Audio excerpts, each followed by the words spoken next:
제3장 14절부터 17절 말씀입니다. 스바냐서 제3장 14절부터 17절 말씀입니다.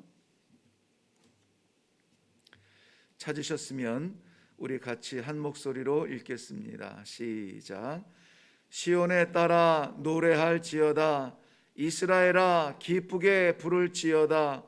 예루살렘 따라 전심으로 기뻐하며 즐거워할지어다.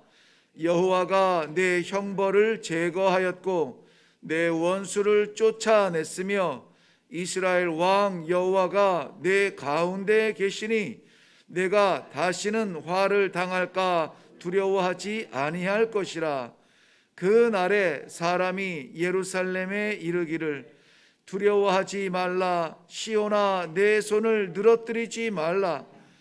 너는 하나님 여호와가 너의 가운데 계시니 그는 구원을 베푸실 전능자이시라. 그가 너로 말미암아 기쁨을 이기지 못하시며 너를 잠잠히 사랑하시며 너로 말미암아 즐거이 부르며 기뻐하시리라 하리라. 아멘. 아멘. 우리 17절 말씀은 참 많이 아시는 그러한 구절이고 노래 가사로도 쓰이는 그러한 곳이어서 익숙한 자리인 줄로 그렇게 생각이 되는데요. 저는 오늘 이 본문 말씀을 중심으로 해서 우리 가운데 계시는 하나님이라 하는 제목으로 함께 말씀을 묵상해 보려고 합니다. 하나님은 우리 가운데 계십니다. 그래서 물론 그 용어 언어의 어떤 그 차이가 조금 나겠지만 이해는 똑같을 줄로 알아요. 그런데도 조심스러운 것은 우리가 예배 드릴 때나 기도회를 할 때나 이럴 때 하나님의 임재를 위해서 기도할 때가 있습니다. 이 자리에 임하셔서 이렇게 하는데 그건 기대할 것이 아니라 어떻게 보면은 정확한 표현은 아닙니다. 그것은 이분법적으로 우리는 이 땅 위에서 살아가는 성도고 하나님은 거룩한 천국에 계시고 마치 저 멀리 계신 하나님처럼 그렇게 우리가 생각할 때가 많은데 이거는 정확하지는 맞다고 말씀드리기는 어려워요. 왜냐하면 하나님은 무소부재하신 하나님이시고 영이시기 때문에 하나님의 나라에 계시지만 또 동시에 우리 안에도 계시는 것입니다. 그래서 예수님께서 부활하시고 승천하실 때에 마치 예수님이 멀어져 가고 떨어져 가는 것에 대한 두려움을 제자들이 생각할까 봐 하나님의 선물을 기다리라고 했는데 성령께서 우리 안에 내주하여 주시는 그리스도를 통하여서 오신 하나님으로 우리 안에 내주하여 주신다는 것이죠. 그런데 성령님이 성부 하나님과 다르냐? 아니, 동등하신 하나님이세요. 그러므로 오늘 우리 본문 말씀을 통하여서 하나님께서 내 안에 계신다, 이 엄청난 축복의 말씀을 다 받으시기를 바랍니다. 고린도후서 5장 17절 말씀 보면 그런즉 누구든지 그리스도 안에 있으면 새로운 피조물이라. 보라 이전 것은 지나갔으니 어떻게 돼요? 새 것이 되었도다 그랬습니다. 이전 것은 무엇이며 새 것은 무엇입니까? 이전 것은 내 것이고 새 것은 주의 것입니다. 이전에 내가 주인 되었던 내 삶이라면은 이제는 주님께서 내 삶의 주인이십니다. 이걸 고백하는 거예요. 이전 것이 죄 아래 있었다면은 이제는 주 안에 있는 삶이 새 것이 되는 것입니다. 우리는 모두 다 새 것이 되었습니다. 새로운 피조물이심을 믿습니까? 네, 오늘 그래서 우리는 이전의 나의 경험과 사고와 방법과 교육과 습관과 여기에 쫓아다니는 사람이 아니라 주께서 내 안에 계셔서 우리 주님을 기쁘시게 하는 그러한 삶을 살아가려고 이 시간에 결단하고 또 기도하며 힘을 얻고 우리 삶의 현장에서 완전히 새 것으로 하나님 앞에 영광을 올려드리는 그러한 성도의 삶이 되시기를 바랍니다. 스바냐서 3장은 스바냐서를 마무리하면서 이스라엘 백성들의 두 가지 면을 보여줍니다. 먼저는 주의 것이 되었는데 내 것으로 사는 이스라엘이에요. 죄 아래에 있는 것 같아요. 그렇죠? 주의 것이 됐습니다. 이스라엘이라고 하는 이름 자체가 하나님께서 택하셔서 너는 내 것이라고 하는 그러한 축복된 이름이에요. 그런데 오늘 1절부터 7절까지 전반부에서는 여전히 주의 것으로 살아들이지 못하고 내 것으로 삶으로 말미암아 심판받는 이스라엘. 놀랍게도 오늘 8절에서 10절 사이에 그 회복의 기간 기회를 하나님께서 주시고 본문 말씀인 14절부터 마지막 절까지는 완전히 새로워진 구원받은 이스라엘 백성들의 실체를 말해주고 있습니다. 주의 것으로서 주를 따라가며 사는 삶이 어떤 것인가에 대해서 이야기해주고 있어요. 그러니까 이 스바냐서 3장 안에 우리가 지금 소선지서를 제목을 주제를 심판, 언약, 회복 이렇게 정하고 보고 있는데 저게 다 담겨 있다는 것이죠. 여기에 무슨 말씀이냐면 심판과 구원은 별개가 아니라 심판과 구원은 함께 가고 있는 연결선상에 있습니다. 우리도 동일하게 어제도 말씀 나눴습니다마는 심판을 받지 않는 건 아니에요. 심판대 앞에 다 서는데 그러나 거기에서 예수 그리스도 십자가의 보혈에 의지하여서 우리를 정하다, 깨끗하다, 의롭다 꽝꽝꽝 도장 찍어주시는 심판주 하나님으로 말미암아 건진바 되고 구원 얻은 바 되고 하나님의 보좌 앞으로 갈 것이지 부끄럽게 지옥에 끔찍하게 지옥에 떨어질 것이 아니라는 것입니다. 오늘 이 믿음이 우리 가운데 다시 한번 확인되어 주시기를 바랍니다. 자, 그 하나님, 오늘 본문에서 나오는 우리 안에 계시는 하나님은 어떤 하나님이냐? 그거를 좀 집중적으로 보면 좋겠어요. 먼저는 15절 말씀에 보면 여호와가 내 형벌을 제거하였고 내 원수를 쫓아내었는데 이러한 능력이 누구에게 있냐면은 이스라엘 왕 여호와가 내 가운데 계신다 그랬습니다. 왕 되신 여호와 하나님 내 안에 계신다라는 것입니다.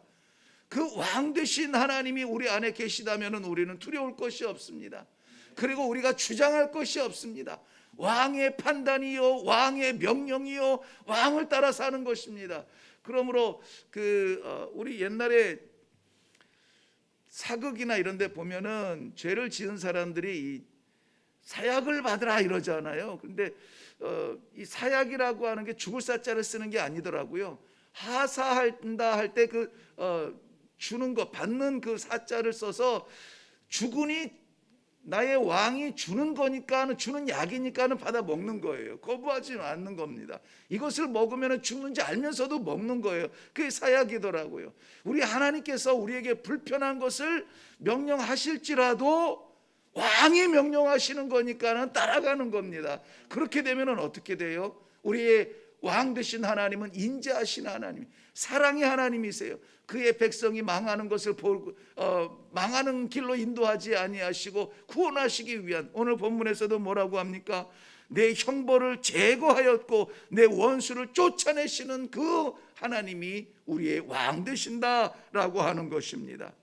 또 두 번째는 17절 말씀에 보면 우리 가운데 계신 하나님은 구원자 되신 하나님이라 이렇게 기록하고 있습니다. 구원자 되신 왕의 능력을 가지고 무소불위의 그런 권세와 권력을 가지고 그의 백성을 어떻게 해요? 구원해 주신다는 거예요. 아무리 누가 뭐라고 해도 왕이 도장 찍어주면은 그거는 되는 거예요. 그거는 열리는 겁니다. 그거는 구원 받는 거예요. 그건 사는 겁니다.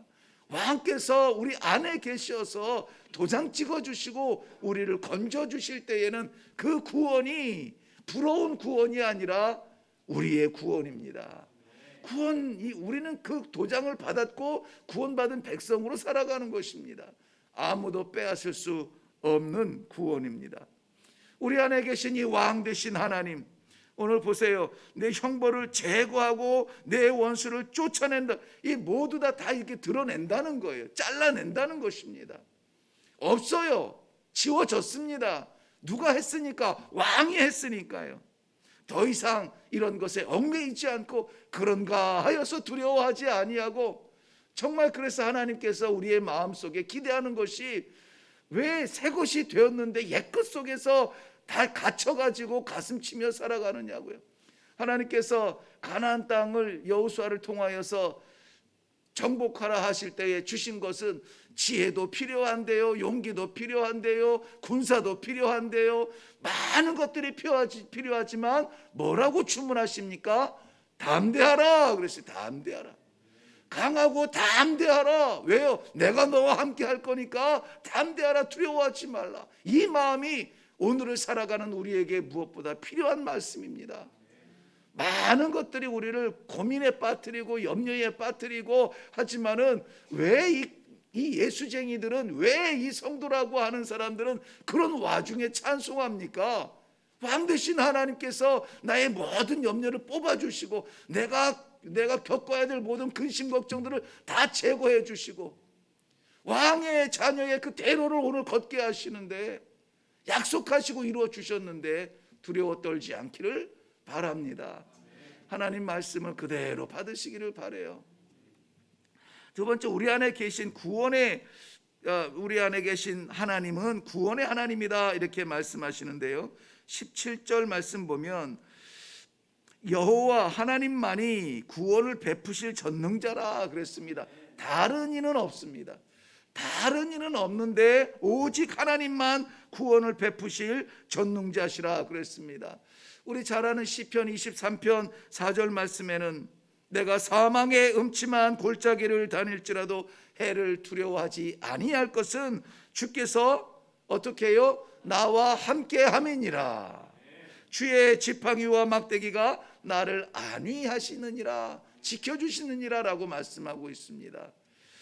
저는 성경은 이 활자로 성경 안에 가두지 말고요, 이 성경 말씀이 나의 삶에 정말 실제가 되었으면 좋겠습니다. 이런 하나님이 오늘도 우리를 인도하시고 그의 지팡이와 막대기가 우리를 가이드해 주시고 사망의 음침한 골짜기에서도 두렵지 아니하고 깡총깡총 뛰면서 찬송할 수 있는 것, 우리 목자 되신, 우리 왕 되신 하나님이 우리와 함께 계시기 때문에 그 길을 너무나 잘 아세요. 어떻게 가야 되는지 너무나 잘 아세요. 그 하나님이 오늘 나와 함께 동행한다라고 하는 이 확실한 믿음 가지고 사시기를 바랍니다. 우리 안에 계신 이 구원자 하나님께서는 그의 백성들을 바라보시면서 기뻐하신다 그럽니다. 기뻐하신다라는 말이 몇 번이나 반복이 되어지는데요. 17절 말씀 다시 보면은 중간에 그가 너로 말미암아 기쁨을 이기지 못하시며, 얼마나 기쁜 표현입니까? 그 뒤에도 보면은 너로 말미암아 즐거이 부르며 기뻐하시리라고 말씀하고 있습니다. 하나님의 기쁨이 되는 공동체, 이 말씀을 보면은 이런 생각이 들어요. 하나님께서 우리를 바라보시며 기뻐하신대요. 근데 나의 지금 이 모습을 기뻐하실까? 살짝 걱정이 되더라고요. 그럼 어떻게 우리는 하나님을 기쁘시게 할까? 그래서 일회교회의 영국 그 표어로 하나님을 기쁘시게 하는 일회교회 이렇게 정하고 가고는 있습니다만은, 교회가 다른 거 없습니다. 교회가 커지고 교회 성도가 많아지고 교회가 무슨 일을 하고 또 교회에 뭐가 있고 없고 이게 중요한 것이 아니라, 그러한 모습을 통해서 하나님이 기뻐하시냐? 왜? 교회는 하나님이 세우셨으니까. 왜? 교회의 주인은 하나님이시니까 교회를 세우기를 내가 잘했다 하면서 우리를 보시면서 기뻐하시는 공동체. 그런데 왜 교회에서 상처를 받습니까? 사람 보면 상처받아요. 사람 보면 상처받습니다. 교회에서는 그저 하나님 바라보고 하나님께서 부르신 것에 대한 감사와 감격과 찬송 앞에는 그저 옆 사람 쳐다볼 것도 없습니다. 저도 개인적으로 보면은 만나면은 굉장히 수줍음도 많고요, 연약하고 부족한 것도 많고요, 인격적으로도 미달입니다. 그런데 교회 안에서 이 말씀을 들고 설 때에는 하나님께서 나를 보시며 기뻐하실 것 같은 그 감격이 있어요. 그러니까 어떻게 이걸 밍숭밍숭 맞는지 틀리는지 이렇게 말할 수가 있겠습니까? 이거 하나님께서 그의 백성들에게 주시고 싶어하는 말씀입니다. 이렇게 정성스럽게 준비해서 섬기면은 하나님께서 이 모습을 보면서 지금 얼마나 기뻐하시겠습니까? 이런 새벽 피곤한 몸 이끌고 말씀 하나 받고 오늘 하루 살아가겠다고 주님 전에 올라와서 기도하는 이러한 새벽을 깨우는 주의 백성들을 바라보면서 저는 하나님께서 기뻐하실 줄로 믿습니다. 이것이 교회의 목적이고 성도의 목적입니다. 오늘도 왕 되신 하나님을 마음껏 기쁘시게 해드리는 그러한 성도님들 되시기를 바랍니다. 우리 안에 계신 하나님께서는 사랑이 얼마나 많으신지 그 표현을 잠잠히 바라보신다 그렇게 말씀하고 있어요. 잠잠히 그의 백성을 사랑하시는 하나님이세요. 공의는 고발하고 공의는 그러니까 정의는 너 그거 잘못된 거야라고 고발하고 심판하는 것이 공의라면은 하나님의 사랑은 침묵하며 끌어안고 사랑하시는 것이 우리 하나님의 사랑이에요. 오늘 이 하나님의 따뜻한 사랑에 거하시지 않으시겠습니까? 오늘 그래서 이 하루가 정말 하나님과 동행하는 하루였습니다라고 감격하는 간증으로 이 하루를 마무리하는 것이 어떨까요? 그러한 삶을 살아드릴 수 있기를 바랍니다. 오늘은 당연히 어제도 그랬고 내일도 그렇지만 내 것이 아니라 주의 것입니다. 옛 것이 아니라 새 것입니다. 왕 되신 하나님의 권속으로 살아가겠습니다. 마음에 다짐하고 일어나는 귀한 이 아침이 되시기를 주님의 이름으로 축원합니다. 기도하겠습니다. 살아계신 하나님, 우리 안에 계신 하나님 감사합니다. 어떻게 살아가야 될지 그저 한 말씀 받기 위하여서 주님 전에 올라온 주의 백성들, 그러나 우리 안에 계신 왕 되신 하나님, 우리를 구원하신 하나님, 우리를 사랑하시는 하나님, 귀한 하나님이 내 안에 계시니 이제는 두려움이 없습니다. 이제는 혼란스러움이 없습니다. 하나님을 기쁘시게 하기 위하여서 이 하루를 살아가는 주의 백성들 되게 하여 주시옵소서. 감사드리며 예수님의 이름으로 기도하옵나이다. 아멘. 오늘 우리 이 아침에 기도하실 때 우리 가운데 계신 하나님 주님 감사합니다. 부끄럽고 연약하지만 우리의 모든 그러한 찌꺼기 같은 것들을 다 드러내 주시고 내 안에 좌정하여 주신 하나님, 우리 하나님 아버지 잊지 않도록 도와주시옵소서. 담대함을 잊지 않게 하여 주옵소서. 내 삶이 아니라 주의 삶을 살아드리는 귀한 하루가 되게 하여 주시옵소서. 혼란스럽게 하는 것들, 유혹하는 것들, 어지럽게 하는 것들, 괴롭게 하는 것들 마음 빼앗겨서 허상의 마음 빼앗겨서 실제가 되신 하나님을 놓치는 일이 없도록 주여 동행하여 주시옵소서. 왕 되신 하나님 내 안에 계시오니 감사합니다. 먼저 이 감사가 드려지고 나서 그 왕 되신 하나님께 우리 하소연할 거 있으면 마음껏 하소연하시고 우리 하나님께 부탁할 거 있으면 마음껏 부탁하고 이 아침에 정말 우리가 하나님과 소통하는 그런 아침 되게 해달라고 기도하면서 내려갈 수 있기를 바랍니다. 내일부터가 무슬림들은 라마단으로 한 달 동안 금식하며 지내게 되고 또 공교롭게 올해는 그 가운데 우리가 우리 주님의 고난의 한 주간, 종려주일과 고난주간과 부활주일을 지내게 됩니다. 정말 치열한 영적 전투에서 우리가 너무 감각 없이 살아가는 것은 아닌가. 주님, 나의 믿음을 지켜주시고 내 믿음이 정말 생명이 있어서 이 선교에도 전도에도 앞장설 수 있는 그러한 살아있는 믿음이 되게 하여 주시옵소서. 라마단의 이슬람을 위하여서 기도해 주시고 또 전쟁통에 있는 저들을 위해서도 기도해 주시기 바랍니다. 우리 다 같이 기도하시고 하나님 앞에 나아가겠습니다. 살아계신 아버지,